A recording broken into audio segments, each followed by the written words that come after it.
There's two issues I want to talk about from Zero Hedge both.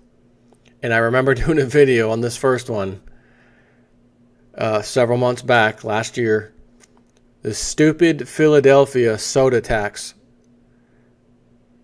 I said, what the hell are they doing? The person went and bought a little can or a case of soda, and they're like, whoa. They showed the receipt, the such and such tax. It was like, again, half as much as the soda was.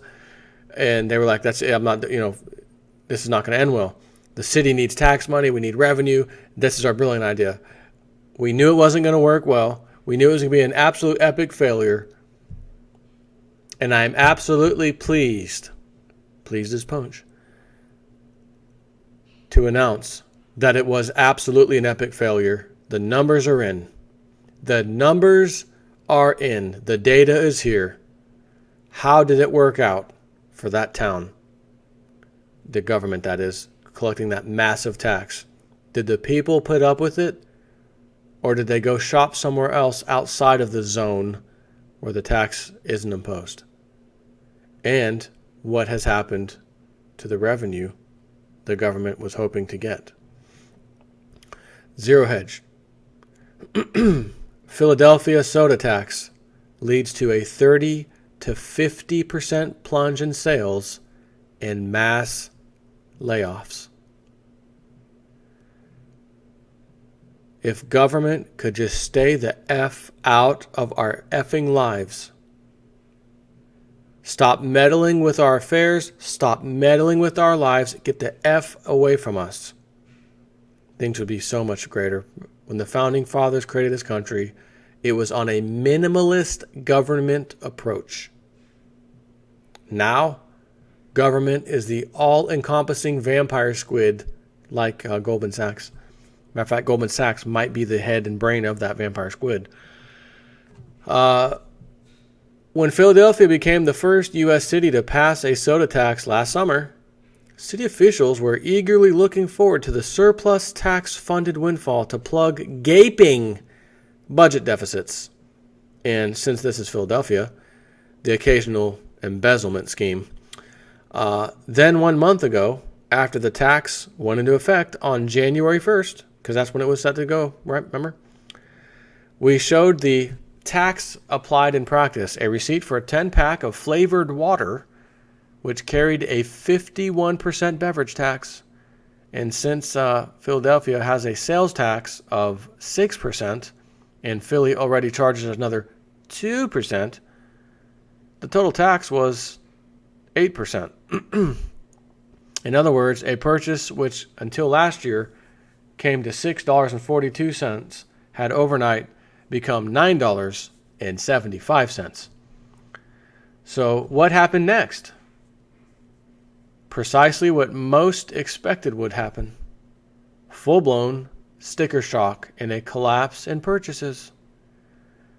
This isn't great, but the information, how did it end? What happened? Is fantastic for guys like me who want to know, when the government does this, how does it affect people, and how does it indirectly affect people, and how does it affect or indirectly affect the stores and the employees, like all this stuff. Because the government just sees, we need to raise taxes. Let's create a sugar tax or whatever on soda. Yeah, we'll plug those budget shortfalls, no sweat. So you're going to hear what happened and how it affected or indirectly affected quite a few people in the process. According to Philly.com, they report that 2 months into the city's sweetened beverage tax, supermarkets and distributors are reporting a 30 to 50% drop in beverage sales, and, adding insult to injury, are now planning for layoffs. One of the city's largest distributors told the Philadelphia website it would cut 20% of its workforce in March. And an owner of 6 ShopRite stores in Philadelphia says he expects to shed 300 workers this spring. People are seeing sales decline larger than anything they've seen up to this point in the city, said Alex Beloga, Vice President of External Relations at the Pennsylvania Food Merchants Association. Another association? My God. I just got done saying it in the last video. Boy, there's a lot of associations, isn't there? Jiminy crickets. So the city, who needs tax money, is causing layoffs, panic. Another part of this, they're reporting a 30 to 50% drop in beverage sales. That means the other imbecile sheep are saying, I don't care, I got to have my soda and I want it and I'm just going to pay it. I'm going to pay this highway robbery fee because I just want my soda and my sugar. Why don't you go a little further down the block, outside the city limits, and stock up on a few things? Nah, it's too much work. I'm a consumer, and I have been programmed to consume no matter what the cost. Remember what my mom said when she moved in with my sister? It hadn't hit her yet that she was like kind of in poverty. I refuse to live in poverty. Mom, you can't afford to buy that. You got to stop doing that. I refuse to live in poverty. You can refuse all you want. But nature has a way of forcing its will upon you, Mom. So I try to give my mom some kind of, what do you call it? Well, she can't really afford to go out and eat, really. So on the weekends, Mom, you want to go to breakfast with us? Jason Up 4 and his subscribers through the YouTube ads are going to pay the bill on this one. Mom, my subscribers love you. They're going to help out on this one. Just kidding. But in reality, any money source obviously goes to whatever the hell you spend it on. So my mom comes, it's not even a question. Mom, I'll pay for your breakfast. It's all good. Because who wants to be trapped in a house constantly thinking in their mind, I am in poverty. I don't want to live in poverty. I refuse to live like this, but I'm living like this. Like, Mom, let me take you out. Can we go to lunch or something? Yeah, I got you. Come out, have a little chat, get out of the house. She lives with my sister. But I think my mom, in all honesty, if you asked me if I was a betting man, Jason, if this was your city that your mom was living in, would she, maybe she likes her diet soda or something or whatever, which I don't even know, but assuming she had a diet soda she liked or any soda, would she be one of the ones to go and buy it and pay the exorbitant fee? I wouldn't even be able to take a breath. I would have already cut you off mid-sentence. Absolutely, my mom would be down there buying that soda, paying that tax, and being screamed at by my sister. You're not even paying me rent, and you're paying 50% tax on it. That's exactly how it would go. In case you're wondering, just thought I'd share some little personal information with you, a little bonus. Since all this is taking place as previewed in a recent report, which is the Soda Police just learned a valuable lesson about taxes, we doubt it would come as a surprise to anyone, although we are confident that Philadelphia city workers will be amazed by these unexpected developments. Sure enough, in response, instead of admitting the tax was a bad decision, the city lashed out by launching the latest fake news campaign when it questioned the legitimacy of the early figures and predicted that customers responding to the initial sticker shock by shopping outside the city would return. Quote, we have no way of knowing if their sales figures and predicted job losses are anything more than fear-mongering to prevent this from happening in other cities, said city spokesman Mike Dunn. Mayor Kenny, or is it Keeney, harshly rebuked reports of the coming layoffs late Tuesday night. Quote, I didn't think it was possible for the soda industry to be any greedier, Kenny said in an emailed statement. They are so committed to stopping this tax from spreading to other cities that they are not only passing the tax they should be paying on to the consumer, they are actually willing to threaten working men and women's jobs rather than marginally reduce their 7-figure bonuses. End quote. Sounds like a government official to me. The 1.5% per ounce tax on sweetened and diet beverages is funding nearly 2,000 pre-K seats this year, as well as several community schools. And the city hopes will bring in $92 million per year for the education programs and to in part fund renovated parks and recreation centers. To hit its annual target, the city needs to collect $7.6 million per month in tax revenue.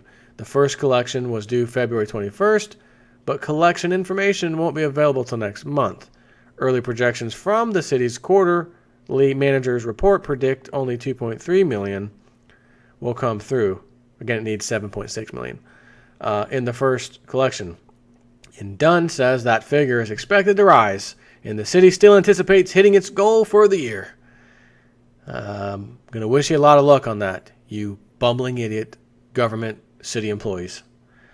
The city predicted a 27% sales decline industry-wide as a result of the tax, but early returns from some beverage sellers show far higher losses, fueling a resurgence of the anti-soda tax coalition that fought vigorously against the tax last summer. Bob Brockway, Chief Operating Officer of Canada Dry Delaware Valley, which distributes about 20% of the city's soft drinks, said sales were down 45% in Philadelphia. The company will lay off 20% of its workforce the first week in March. The distributor is a subsidiary of Honickman Affiliates owned by Harold Honickman, who helped lead the opposition to the tax last summer. The 35 jobs on the line include managers, salespeople, and drivers. Brockway said sales are up about 20% in the suburbs, but that hasn't helped the business break even, he said. So the outer cities saw an increase because the people who were getting charged the crap out of them were going to the suburbs.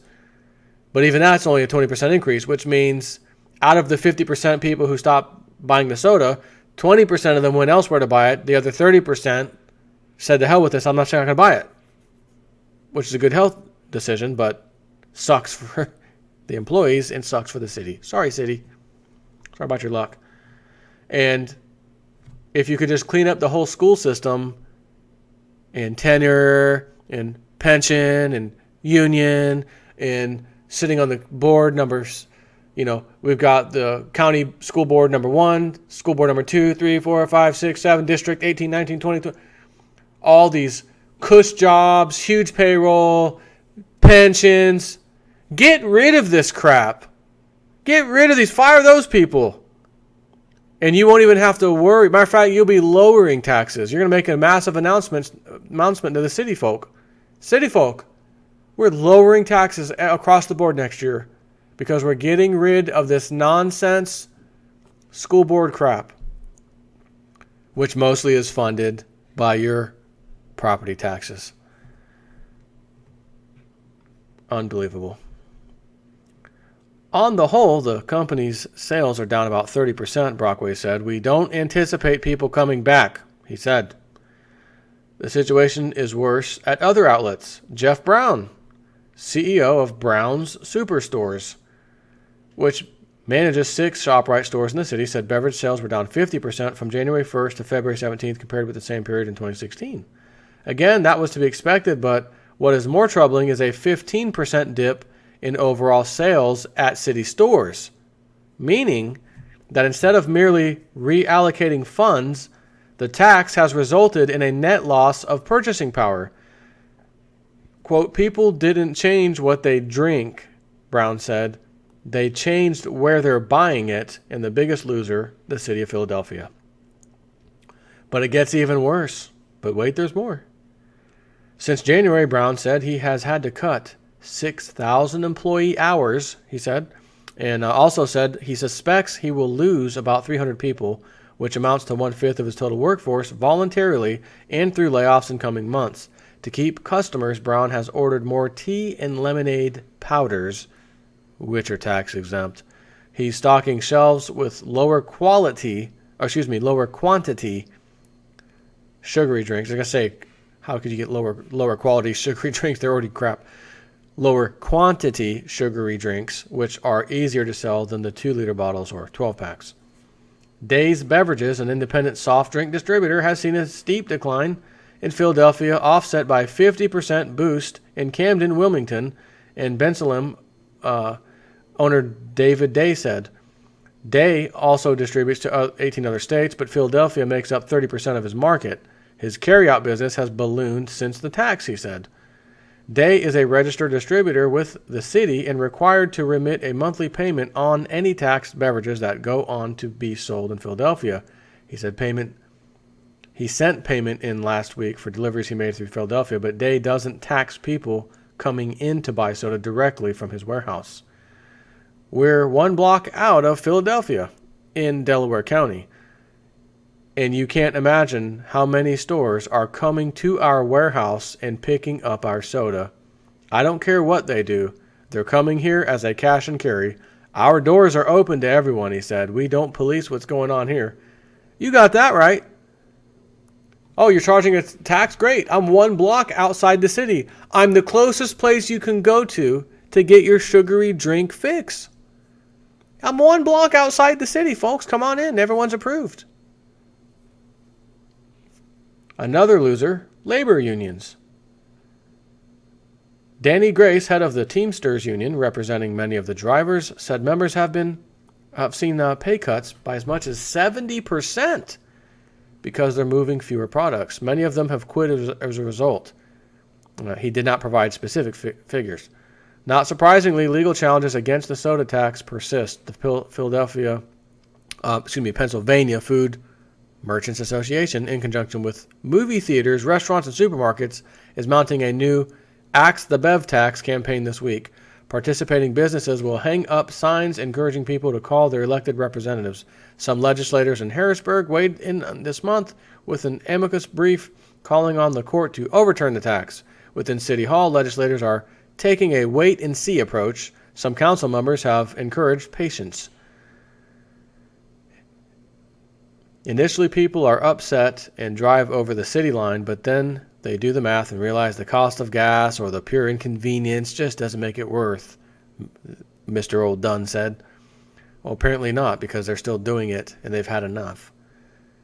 J. Dell Connor is one of the 210 distributors registered with the city. He owns Dr. Physic Soda, a tiny beverage maker that sells about 500 cases a year. The soda is named after Connor's great-great-great-grandfather, a Philadelphia pharmacist who introduced carbonated water into fruit syrup as a way to help relieve gastric disorders. Connor usually sells about 10 cases a month in winter, but didn't send any money to the city this month. So far in January and February, we've had no sales, he said.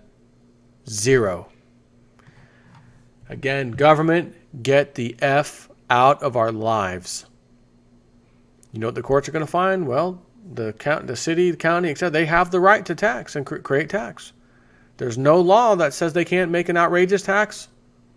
It's in the books. And you people voted for these guys. They didn't walk in by chance. You voted for them. So you voted for their policies. It's your fault. That's what they're going to tell you. And you're going to say, well, yeah, but I voted for them on campaign promises. No one said anything about massive soda tax hikes. Right. So now, whenever the next time to vote someone in, and it could be years away, maybe you'll deal with it. But by then, God knows what will happen to the economy in your area and the job losses and everything that goes with it. And I'll end it by saying my sister has a message for all of you being affected by this. Nobody said life was fair. Nobody said life was fair. And I always think of that. Yeah, but it could be. It could be fair for all of us if our government did what it's supposed to do, which part of it is making things fair for everybody, a market that's fair to everybody, not an elite group or bureaucrats over here making backroom deals over there, losing taxpayer money, funding for crap so their buddies get rich. Oh, we need more money now. Well, I can't tell the people it's because I've spent it recklessly. I'll just tell them it's for the schools, it's for the children, it's for pre-K, it's for parks and recreation. And we're going to tax the crap out of your soda to pay for this. I suggest that people start filing Freedom of Information Act requests to the city on every flippin' dime they've spent over the last 2-3 years and see what you turn up. I guarantee you'll be able to find ways to save all the money that they need without having to tax you. Will somebody do that? Probably not. I'm too busy. I don't have time for this nonsense. Leave me alone. I wanted to get to work and get home. I just don't want to deal with this. Just leave me alone. But they're not going to leave you alone. There'll be another tax. Your housing tax, your property taxes may end up going up. They may introduce a new tax. A water tax. Who knows? Take care.